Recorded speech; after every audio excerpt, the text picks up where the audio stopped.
What's going on, guys? Welcome to episode 19 here on Inspired Stories. Thanks for joining me once again, and we're back highlighting another artist this month. And I chose singer-songwriter from LA, Jhene Aiko. Obviously, a lot of you probably know of her through her collabs with people like Ty Dolla $ign and Omarion and Big Sean. I actually discovered her in 2012, so this is 10 years ago, when she did her feature on the Detroit mixtape with Big Sean. I'm Gonna Be is the name of the song. Really hope that mixtape eventually gets added to streaming, because that was always like one of my favorite songs. And that was really the first time I saw her name like pop up. And then the next couple years after that, she signed to No ID, to his Artium collective, and I know she did her mixtape the year before called Sail Out. That actually has one of my favorite Jhene songs called Stranger on it. The whole production and the features. I know Kanye West was featured on that mixtape. K Roosevelt, who's one of my favorite artists, he produced on there. So that was a big step in me becoming a fan. And then I know she did Sailing Souls, which was the EP.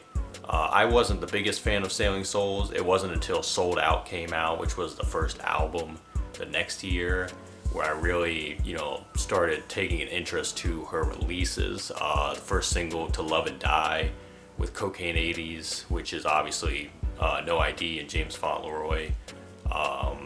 Great song, one of my favorite songs of hers. That album also had Eternal Sunshine, which is a beautiful song. Makes me very emotional still hearing it today. Like, I feel like it's one of those songs that it could apply to anyone's life. Just reflecting on their childhood and the different things that have happened in their life, the people that they've lost, but what they've learned along the way. That song always is a big thing, or a big one that I come back to. And Key Wayne did that song actually, so it's a very special song, and I always have that one in rotation. Spotless Mind, another great song. The Pressure was also on that album, produced by Fisticuffs, and Fisticuffs have done a lot of her work. I really love how Jhene, has stuck with the same producers for the most part throughout her journey. 2017, she dropped her second album called Trip. Another very emotional album, but she took kind of a darker vibe for that one. Did some trap elements, did some different styles. Pretty long album, but I love the concept of the album, kind of reflecting on the death of her brother and really, the dark turn that her life took with substance abuse, and just kind of trying to dig herself out of the hole over time. And, I love how the album kind of starts out in that dark place, and by the end, she ends up discussing, how she's been able to heal from that. Like, she'll never be the same. Losing her brother, but she can live on, and she can honor his memory, and at least be healed from that experience. So I thought the album was great. Like, I usually don't like long albums, because I think that was like a 21 or 22 song album. There was obviously like some freestyles and some interludes in there, but it's definitely like the concept keeps you interested. So Trip was another great project for me that I was like, yeah, like she continues to evolve and change. And then Chilombo, which was her last album that she did in 2020, another great project. That was a lot more traditional Jhene sounding.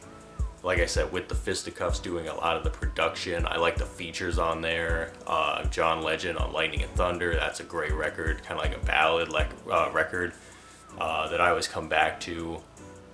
The singles obviously were big. None of Your Concern with Big Sean. And then obviously like Triggered Freestyle fits very well in there because she released that one, like the first record, like the year beforehand. And that album just really, I don't know if it's my favorite one, but it just has a lot of great moments. Pray For You is an amazing song.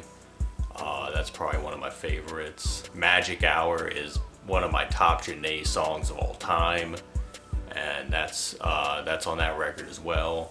I think that I think another thing that I really admire about her and her craft is just how she takes her time on her albums as well.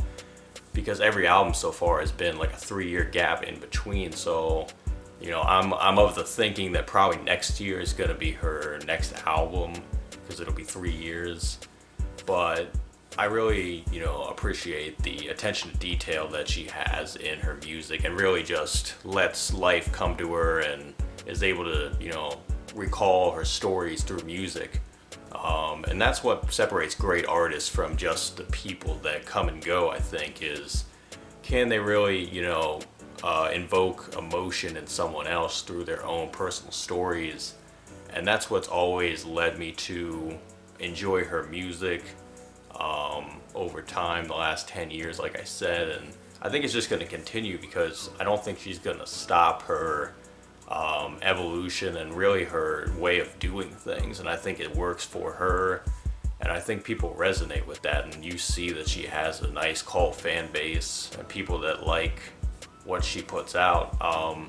So yeah, I mean, that's really my experience with Jhene and her music. And like I said, big fan. And I'm looking forward to that next album. Hopefully we get something before the end of the year. She's been doing some features lately with different people. So she's definitely getting back in the mode of releasing more consistently. I'd say by the end of the year, we should probably have at least one song, if not more. Obviously, she's also doing the 2088 sequel with Big Sean, which I'm looking forward to. I thought a lot of people slept on that album when it first came out. But yeah, Jhene Aiko, obviously you probably have heard of her. If you haven't, go check her out.